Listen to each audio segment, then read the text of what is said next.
ঝুমকিস ব্লগে তোমাদের সবাইকে স্বাগত জানিয়ে ব্লগটা শুরু করলাম। জগদ্ধাত্রী উপলক্ষে এই ব্লগটা আমি তৈরি করেছি। দেখো, আশা করছি তোমাদের সবারই ভালো লাগবে। এইটা একটুও জায়গা তোমরা মিস করো না, পুরো ব্লগটা দেখো, তোমাদের খুব ভালো লাগবে। দেখো, জগদ্ধাত্রী ঠাকুর আনতে আমরা বেরিয়ে পড়েছি। আমি, বোন, দেখো পাশাপাশি রয়েছি। আমরা সবাই মিলে জগদ্ধাত্রী ঠাকুর আনতে যাচ্ছি, ভাইরাও আছে সাথে। তা দেখো, পটুয়াপাড়ায় গেছি। পটুয়াপাড়ায় তো তোমরা জানো অনেক ঠাকুর আছে, সেখান থেকে একটা ঠাকুর পছন্দ করতে হয়। তবে এই ঠাকুরের মুখটা দেখে আমাদের খুব পছন্দ হয়েছে, খুব ভালো লেগেছে। তাই আমরা চিন্তা করলাম সবাই মিলে যে এই ঠাকুরটা নেওয়া যেতে পারে। তাই এই ঠাকুরটাই আমরা নিয়েছি। ওদের বলে দিলাম যে এই ঠাকুরটা আমরা নিয়েছি, তা এটা আমাদের ভাঁড়ে তোলার ব্যবস্থা করে দিতে। তা ওরা যথারীতি একটা ভাঁড়ের ব্যবস্থা করে এরা ঠাকুরটাকে আমাদের তুলে দিল। তা এবার আমরা এই ঠাকুরটাকে নিয়ে আমরা বাড়িতে যাব। এই পুজো, জগদ্ধাত্রী পুজোর জন্য আমরা পুরো একটা বছর অপেক্ষা করে থাকি। এই পুজোয় আজকে থেকে 3টে দিন আমরা প্রচণ্ড পরিমাণে আনন্দ করি। আজকে এই যে আমরা জগদ্ধাত্রী ঠাকুর নিয়ে যাচ্ছি, এইটা জন্য আজ থেকে আমাদের আনন্দ শুরু হলো। প্রত্যেকটা বছর এই জগদ্ধাত্রী পুজো কবে আসবে এই অপেক্ষাটাই আমাদের করতে হয়।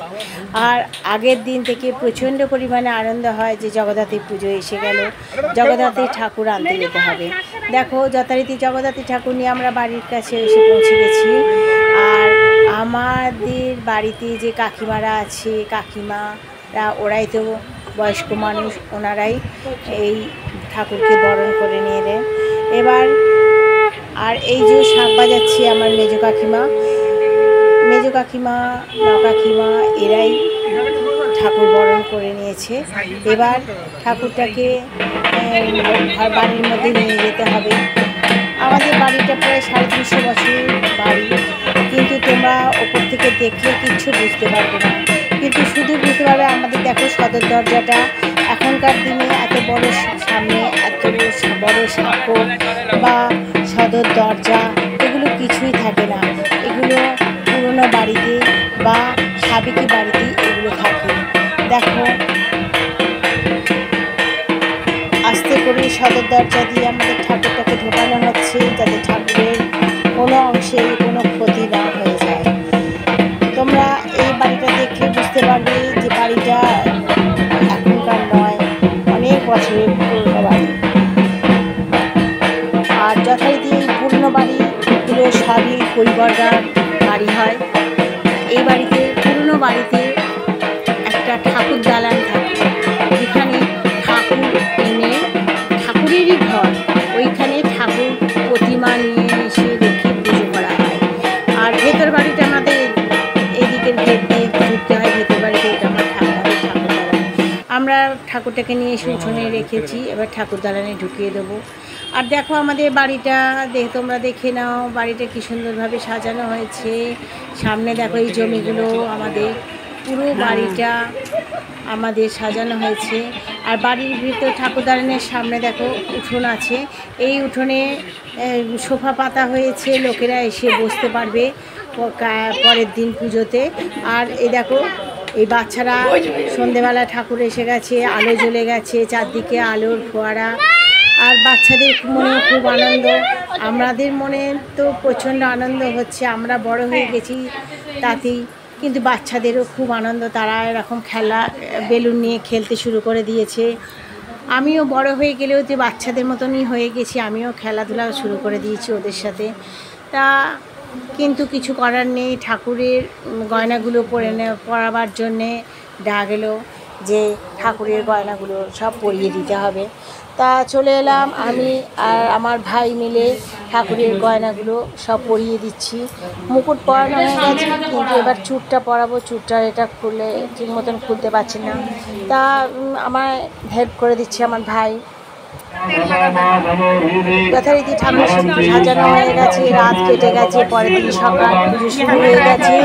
আত্মীয় স্বজন, বন্ধু বান্ধব, পাড়া প্রতিবেশী সবাই আসতে শুরু করে দিয়েছে।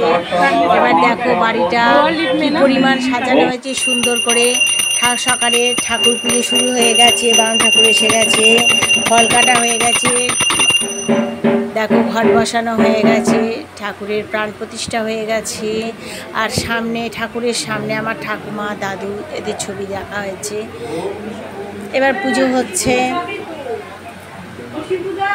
পুজো শুরু হয়ে গেছে। আর এই পুজোতে যেন এই জগদ্ধাত্রী পুজোর একদিনের মধ্যেই আমরা 3 বার ভোগ দিই, সপ্তমী, অষ্টমী, নবমী। আর অষ্টমীর প্রদীপ তো তোমরা দেখতে পেলে, 108টা প্রদীপ জ্বালানো হয়েছে, কত সুন্দর দেখতে লাগছে প্রদীপটা। এবার এই পুজো হচ্ছে নবমীর পুজো বা অষ্টমীর পুজো, এইসব পুজোগুলো হচ্ছে তখন এই যে ধনুচিতে ধুনো দেওয়া হয়েছে, এই ধনুচি নিয়ে নাচ, এটা আমরা প্রতি বছরই করে থাকি এই ধনুচি নাচটা। যেহেতু বাড়ির পুজো, ধনুচি নাচ নাচতে খুব ভালো লাগে। আর আনন্দ তো আছে অবশ্যই, সমস্ত আত্মীয় স্বজনের সাথে দেখা হওয়া, আনন্দ করা, নাচা, সব কিছুই হচ্ছে এত বেশি পরিমাণে হয়ে থাকে যে এই দিনটার জন্য আমরা সারা বছর অপেক্ষা করে থাকি। দেখতে পাচ্ছ আর একটা ধনুচি এসে গেছে, যেখানে ধুনো দেওয়া হয়েছে। আর ওখানে ঢাকিরা ঢাক বাজাচ্ছে, আর ভাই দেখো আমাদের ভিডিও করছে, নাচের ভিডিও। আমার কাকা কাকিমা বন্ধু, কাকার বন্ধুরা, আমরা বোনেরা সবাই দেখো কি পরিমাণ আনন্দ করছি, সবাই নাচছি। আমার ভাইয়ের বউ করেছে এর মধ্যে, দেখো আমরা সবাই মিলে নাচছি। আর এখানে ঢাক বাজছে, ওখানে পুজো হচ্ছে, এত সুন্দর পরিবেশ কি বলবো। আর চারদিকে প্রচুর পরিমাণে আলোয় সেজে উঠেছে বাড়ি। আর যেহেতু আমাদের এখানে বাড়ির পুজো হচ্ছে, অনেক লোক বাড়ি থেকে বাড়ির সামনে দিয়ে যাবার সময় ঠাকুর দর্শন করে যাচ্ছে। আর এই আনন্দ তো কিছু ভাগ করে নেবার নয়, বা নিজের বাড়ির পুজো যাদের হয় তারা বুঝতে পারবেন যে বাড়ির পুজোর আনন্দ কতটা হতে পারে। আর এরপর আমরা পুষ্পাঞ্জলি দিয়েছি, পুষ্পাঞ্জলি দিয়ে এসে আমরা খাবার জায়গায় চলে এসেছি। এটাই হচ্ছে আমাদের লাস্ট ব্যাচ, সবারই খাওয়া হয়ে গেছে, বাড়ির মেয়েরা, কাকিমারা, ছেলেরা সবাই বসে পড়েছে।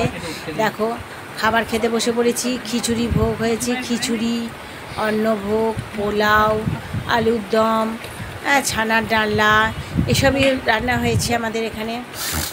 ঠাকুরের ভোগ তো অবশ্যই নিরামিষই। আবার খাওয়া দাওয়ার পাঠ হচ্ছে। এবার খেতে খেতে দেখো সন্ধে হয়ে গেছে, পুজো প্রায় মিটতে সন্ধে হয়ে গেছে, আলো জ্বলে গেছে, কিন্তু সারাদিন আমরা উপোস ছিলাম, খেতে তো হবে। এবার দেখো এখানে একটা ফাংশনের ব্যবস্থা হয়েছিল, একটুখানি ফাংশন হয়ে গেছে। আর দেখতে দেখতে রাত শেষ হয়ে সকাল হয়ে গেছে। এই নিয়ে এলাম ঠাকুরকে, আবার ঠাকুরকে বিদায় দেবার পালা। তাই মনটা খুব খারাপ হয়ে গেছে, কিন্তু মনটা খারাপ হলেও কিছু করার নেই। আমরা সবাই মিলে বরণ করছি। বরণ করার পর ঠাকুরকে গঙ্গায় নিয়ে যেতে হবে, ভাসান দিতে হবে। দেখো ব্যবস্থা মিলে, সবাই মিলে, যারা সৎবা মানুষ তারাই একমাত্র ঠাকুর করতে পারবে। আমরা সবাই বরণ করে নেওয়া হয়ে গেছে।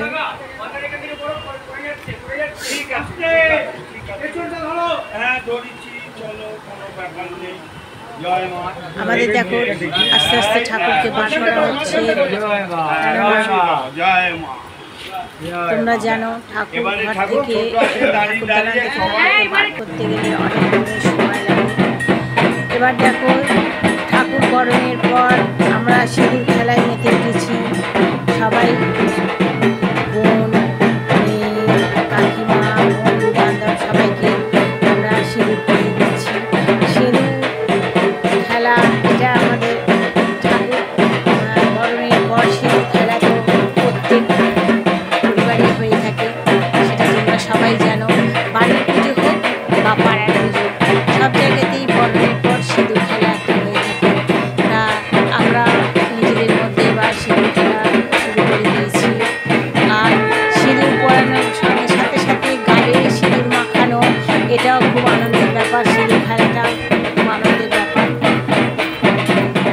দেওয়ার তা সত্যিই যেন মনটা একটু খারাপ হয়ে যাচ্ছে যে ঠাকুর দালানটা ফাঁকা হয়ে গেল।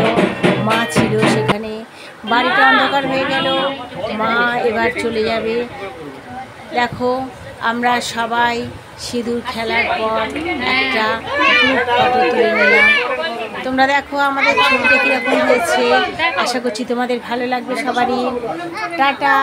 দেখতে পাচ্ছ তোমাদের হাত নেড়ে দিলাম, আমরা সবাই সিঁদুর পরেছি, সিঁদুর খেলেছি। সিঁদুর খেলার ছবিটা তোমাদের কেমন লাগছে জানিও। এবার ঠাকুর নিয়ে আমরা গঙ্গার ধারে যাচ্ছি, গঙ্গায় ভাসান দেব। আমাদের এখানে সামনে গঙ্গা আছে, তাই আমরা গঙ্গায় ভাসান দিই। আর ঠাকুরের সাথে অনেকেই অটো করে আসছি বা গাড়ি করে আসছি, কিন্তু আমি বোন কাকিমা আমরা সবাই হেঁটে যাচ্ছি। আমরা প্রত্যেক বছরই ঠাকুরের সাথেই হেঁটে গঙ্গা যাই। গঙ্গায় এসে গেছি, এবার ঠাকুরকে 7 পাক ঘোরানো হচ্ছে। এটাই নাকি নিয়ম, ঠাকুরকে 7 পাক ঘোরানোর পর ঠাকুরকে ভাসান দিতে হবে। আমার যথারীতি মনটা আস্তে আস্তে খুব খারাপ হয়ে যাচ্ছে। এই ঠাকুরটাকে নিয়ে এলাম, আবার ঠাকুর বিদায় পাড়া শুরু হয়ে যাবে, আর ঠাকুর ভাসান হয়ে যাবে, ঠাকুর চলে যাবে, আর বাড়িটা খুব ফাঁকা হয়ে গেল। এটাই যেন মনে হচ্ছে এত হইহইয়ের পর এত আলো, এত লোকজন, সব আলো খুলে নেওয়া হচ্ছে, ফাঁকা হয়ে গেল, অন্ধকার হয়ে গেল মনে হচ্ছে। ঠাকুর এবার বিদায় যাচ্ছে, এই যে গঙ্গার পথে চলে যাচ্ছে, ঠাকুর নেমে যাচ্ছে, এটা দেখতে গেলে না চোখ থেকে জল এসে যায়, খুব মন খারাপ হয়ে যায়। তবুও ঠাকুরকে আমরা বলবো যে ঠাকুর তুমি আসছে বছর আবার এসো, আবার আমাদের কাছে এসো। এই দিনটার জন্যে আমরা সবাই অপেক্ষা করে আসবো, কবে তুমি আমাদের বাড়িতে আসবে 1 বছরের পর।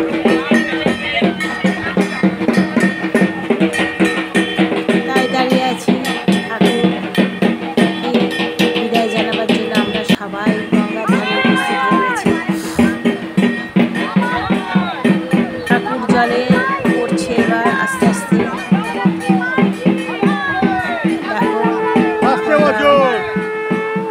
ঠাকুরকে গঙ্গার জলে নিয়ে যাওয়া হয়েছে, গঙ্গার জলে এবার আস্তে করে ঠাকুরকে জলে দেওয়া হলো। জয় জয় মা জগদ্ধাত্রী, আসছে বছর আবার এসো, তোমার এই আশাটা নিয়ে